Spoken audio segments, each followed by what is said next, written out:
Hey yo, stop comparing Roman Reigns to The Rock. This is your boy Vic, and this is Vic Plays Games. Alright, today's episode of Vic Plays Games is brought to you by nobody. Why? Because I can't afford no sponsor and nobody wants to sponsor me right now. But that's gonna change though. Just remember to like and share and subscribe. Alright, so let's talk about The Rock and Roman Reigns. For the past few years, I've seen people trying to compare Roman Reigns' rise to prominence as the tribal chief to The Rock at his peak as the people's champ. And I'm sorry, there's just no comparison. As someone that's lived through both reigns, I can just tell you, Roman Reigns unfortunately just doesn't come close. I'm just sorry, right? So let's begin. Let's do a fair comparison of the two, shall we? So both of them come from the Anoa'i family, famed wrestling family. Both of them actually debuted at Survivor Series. And both of them actually won their first world titles at Survivor Series, right? The Rock debuted Survivor Series 1996 as Rocky Maivia, won his first WWF Championship in 1998 Survivor Series Deadly Games. You got Roman Reigns, debuted a part of the Shield, 2012 Survivor Series, won his first WWE Championship 2015 Survivor Series before Sheamus came and ruined the moment by cashing in his Money in the Bank. Now, this is why I say you can't really compare Roman Reigns' peak of success to The Rock's peak of success. I can make a fair argument that Roman Reigns' peak as the tribal chief doesn't even come close to some of The Rock's lows as the people's champ that we saw in like 1999 and 2002. Let me explain. So when The Rock debuted in 1996, he was Rocky Maivia, the blue chipper. The man had pineapple hair, looked confused like he just lost his Pilates bag, alright? So The Rock, he debuts, he gives a shoulder breaker to Goldust in the 1996 Survivor Series. He's the sole survivor. Everyone goes wild. Yeah! Woo! Rocky, yeah! But here's the issue with The Rock, right? You got shows like Jerry Springer coming to the forefront, just showing provocative television, right? People were not into this, eat your vitamins and say your prayer stuff anymore like Hulk Hogan used to do, right? So someone like Rocky Maivia was rejected, right? So by the time you hit WrestleMania 13, when The Rock is Intercontinental Champion and defending his Intercontinental Championship against the Sultan, better known now today as Rikishi, you heard a spattering of boos in the crowd when The Rock is wrestling, the Sultan, right? Even when Rocky Johnson, The Rock's father, came into the ring to make a save after The Rock had won and the Iron Sheik and the Sultan started beating up on him, Rocky Johnson came in, started doing, his Rocky Johnson combo with Rocky Maivia. They both have their hands in the air to celebrate. You hear cheers, but you heard boos too, right? The Rock gets injured. He comes back from injury. He tells Vince McMahon, hey Vince, listen, this is not working, okay? He goes, joins Farouk and the Nation of Domination, which was a crazy move to think about at the time, right? The Rock joined the Nation of Domination less than a year after he debuted, right?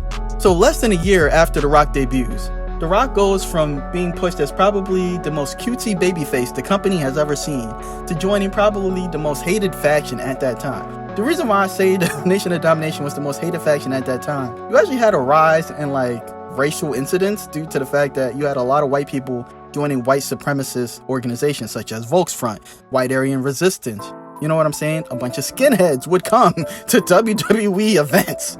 So, The Rock joining the Nation of Domination was quite the risk, right? He's joining Farouk, Ron Simmons, WWE Hall of Famer, The Godfather, aka Kama Mustafa at the time, WWE Hall of Famer, and Downtown D'Lo Brown, the best wrestler I have ever seen to not be put in the WWE Hall of Fame. WWE, correct yourself. Anywho, Mark Henry would later join them in January 1998 to make the final 5-member faction, right? The Rock joins the Nation of Domination, kicks some butt with the Nation of Domination, gets over as a heel with the Nation of Domination. Even after they kick off Farouk, The Rock now becomes the leader of the Nation of Domination. And he starts becoming super duper duper popular after his SummerSlam 1998 ladder match with Triple H for the IC title, which is a classic ladder match if you guys haven't seen it before. I suggest you guys watch it. Now, with Triple H and The Rock, after having that match and The Rock gave the IC title to Triple H, The Rock became super popular and he starts pursuing the WWE Championship. There was not fan resistance when The Rock was going for that WWE Championship. People welcomed it. In fact, it's when The Rock won it at the 1998 Survivor Series, 2 years after his debut at the same event, right? People cheered when he initially won it. It wasn't until they realized it was a screw job because The Rock put in the sharpshooter that fans started to boo him. They forced The Rock to be a heel with the corporation for some time, and even as he became the most dastardly heel in the company, all over again after his time with the Nation, fans just couldn't stop cheering him, right? So The Rock's rise to prominence was far more organic than Roman Reigns, right? Roman, after the 2012 Survivor Series, essentially was with The Shield.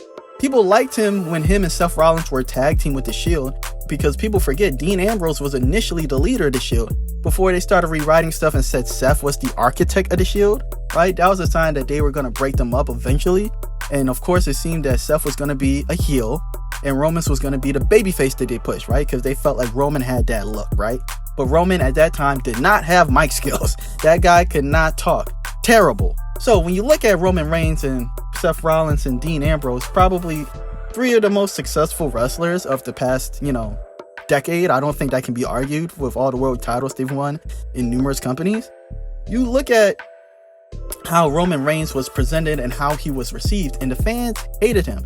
It took Roman Reigns 3 years after his initial debut to win the WWE title, so it took him a year longer. He lost it immediately with the cash-in by Sheamus, which is still crazy. Even when he was facing Brock Lesnar at WrestleMania 31, they had Seth Rollins cash it in so the crowd wouldn't riot. Like, people did not like this guy, right? Then talk less of when The Rock even came at Royal Rumble 2015 to help Roman win. And both of them have their hands in the air. The Rock is presenting Roman as the next guy, and the fans are booing him, and you can just tell The Rock is ticked off. Like, I've never seen The Rock that mad. He was just being a total jerk to the interviewer after that, saying, yeah, if you keep messing up like this, you're not going to be here much longer. Basically saying that the guy's going to get fired if he keeps talking to The Rock like this. I'm like, dang, Dwayne, what's good with you? So yeah, like, The Rock couldn't even save Roman at that time, man. That stuff was bad. So you basically had Roman being reviled from 2015 to 2020. It literally, it took 8 years, right, for Roman to finally say, you know what? Screw this, I'm gonna go my way. It took The Rock less than a year for him to say, you know what, I'm gonna turn and join the Nation. It took Roman almost 8. Okay? When you just compare those timelines, like, that alone, you're kind of looking at it like, yeah, bro, you can't really compare these two. Now, I will say the Tribal Chief and the Bloodline storylines have been some of the best wrestling has seen probably like the past, couple decades. Like, it's a really good story, right? But I can't say that the quality of the story adds to the stature of Roman. He still pales in comparison of peak popularity to people like Hogan, Stone Cold Steve Austin, and The Rock. When you look at their peaks in popularity, The Rock in the year 2000, you can argue, was one of the most famous people on the planet Earth, right? Year 2000, I think of NSYNC, I think of Britney Spears, I think of Backstreet Boys, I think of Eminem, I think of Christina Aguilera, and I think of The Rock. Like, those were like the 6 most famous entities on the world stage at that time, man. Like, The Rock in the year 2000 was super duper duper famous. Like, people don't even understand. Like, it's crazy. And The Rock was also the top babyface for the WWF during the peak year of the Attitude Era. Roman Reigns, on the other hand, can barely get 3 million people to tune into SmackDown. In fact, a lot of times SmackDown pulls in ratings under 2 million when Roman is on there. Meanwhile, The Rock returns to a SmackDown, or he returns to a Raw, you can see it pop up to 4 million. Like, for SmackDown's live debut on Fox all those years ago, I believe their debut number was well over 4 million. They haven't even sniffed that number since. You know what I mean? So it's kind of like, man, I don't even dislike Roman Reigns. I like him. I like how he talks with the Tribal Chief gimmick. I like Roman's in-ring work. I think Roman is a better in-ring worker than The Rock, right? I think The Rock was a far better seller. I think The Rock's one of the best sellers I've ever seen in history. The Rock's peak of year 2000 is far above Roman's 2022. It's not even funny in terms of peak of popularity. The Rock was one of the most famous people on the planet, right? The Rock was a better talker. The Rock just had more of a presence, more of an aura, right? And here's what's crazy about The Rock. They didn't have to protect The Rock the same way they've had to protect Roman, right? The Rock didn't need super long title runs. I think The Rock's longest title run is like 4 months or some change. 4 or 5 months is his longest title run. Roman is on numerous multi-year title runs with both titles right now, right? Dude, The Rock didn't need the title that often. Like, he could lose it and still be the biggest person in the company. That's how I knew The Rock was different. They didn't have to do stuff that they did with Cena and Roman Reigns. And I know this sounds harsh, but because, man, I'm a Roman fan. I love Roman Reigns. I love his in-ring ability. I feel, honestly, that he's been stifled by WWE Creative for a lot of these years. And I'm just glad that he's been able to break out of his shell and show more of his moves and show more of a mean streak. That match he had against Kevin Owens a few months ago for the WWE title, I think, at Royal Rumble, I believe. That match was perfect. I was like, this is a vicious heel. This is the type of Roman Reigns we need to see, right? I blame the way WWE's booked him. Even when they had something going good with this Tribal Chief stuff, they've made it stale again, because every title defense with Roman, we already know what's gonna happen. All right, before the Usos left the bloodline, it's either the Usos are gonna come, start attacking somebody, there's a ref knock, then you're gonna have Solo Sikoa come in with a spike like Umaga. People in WWE creatives, they need to be careful of this, becoming very reminiscent of the Reign of Terror in TNA of Jeff Jarrett, right? When Jeff Jarrett would have a ref bump, guitar, hit somebody in the head, ref crawls over, 3 count, right? It's just becoming too much, bro. Like, cut that out, bro. Like, let Roman win clean, for crying out loud. I would like to see Roman win clean, okay? Like, he has the ability to do it. He's a better wrestler than you guys allow him to be. But yeah, man, when I look at it peak for peak, no disrespect to Roman Reigns, bro. I'm telling you, I like him. The Rock at his peak is just so much higher than Reigns is right now, and even Reigns at his peak, right? You just can't compare the two, man. I'm sorry. With that being said, what are y'all thoughts on what I've said, man? Did I talk too much? Do I need to shut up? Do you agree? Do you disagree? Let your boy know, man, in the comments. Once again, this is your boy Vic, and this is Vic Plays Games. Peace.